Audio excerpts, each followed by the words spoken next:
নমস্কাৰ স্বাগতম জনাইছো আপোনালোকক আটাইকে মোৰ পুৱাৰ কিৰণ চেনেলটোলৈ। বিশ্বকৰ্মা পূজা প্ৰত্যেক বছৰে কন্যা সংক্ৰান্তিৰ দিনা মনোৱা হয়। পৌৰাণিক কথা মতে এই দিনটোতে ভগৱান বিশ্বকৰ্মাৰ জন্ম হৈছিল। সেইকাৰণে বিশ্বকৰ্মা জয়ন্তীও কোৱা হয়। বিশ্বকৰ্মা জয়ন্তীত বিশেষ ৰূপে অজাৰ মেচিন কাৰখানা দোকান আদিৰ পূজা কৰা হয়।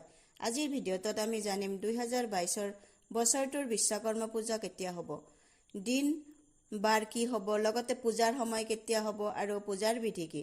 বিশ্বকৰ্মা পূজা হিচাপ মতে কাৰখানা, কাৰ্যস্থল আৰু দোকানত আয়োজন কৰা হয়।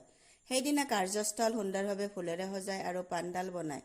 ইয়াৰ পাছত মন্ত্ৰ উচ্চাৰণ কৰি ভগৱান বিশ্বকৰ্মাৰ প্ৰতিমাক মণ্ডপত স্থাপিত কৰা হয়।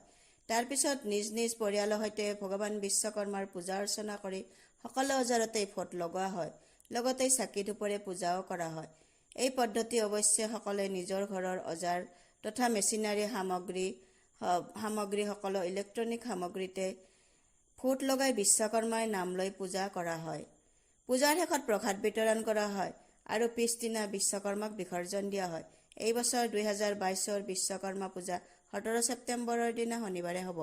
পূজাকাল সময় হ'ব ৰাতিপুৱা 7:34 পৰা দুপৰীয়া 2:09 অৱধি থাকিব 6 ঘণ্টা 33 মিনিট। কন্যা সংক্ৰান্তি মহাপুণ্য সময় 7:34 পৰা 9:34 ৰাতিপুৱালৈকে। সময় অৱধি 2 ঘণ্টা 3 মিনিট। কন্যা সংক্ৰান্তিৰ ক্ষণ 7:34 ৰাতিপুৱা।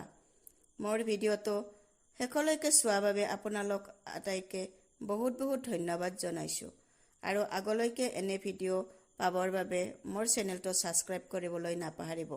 ধন্যবাদ।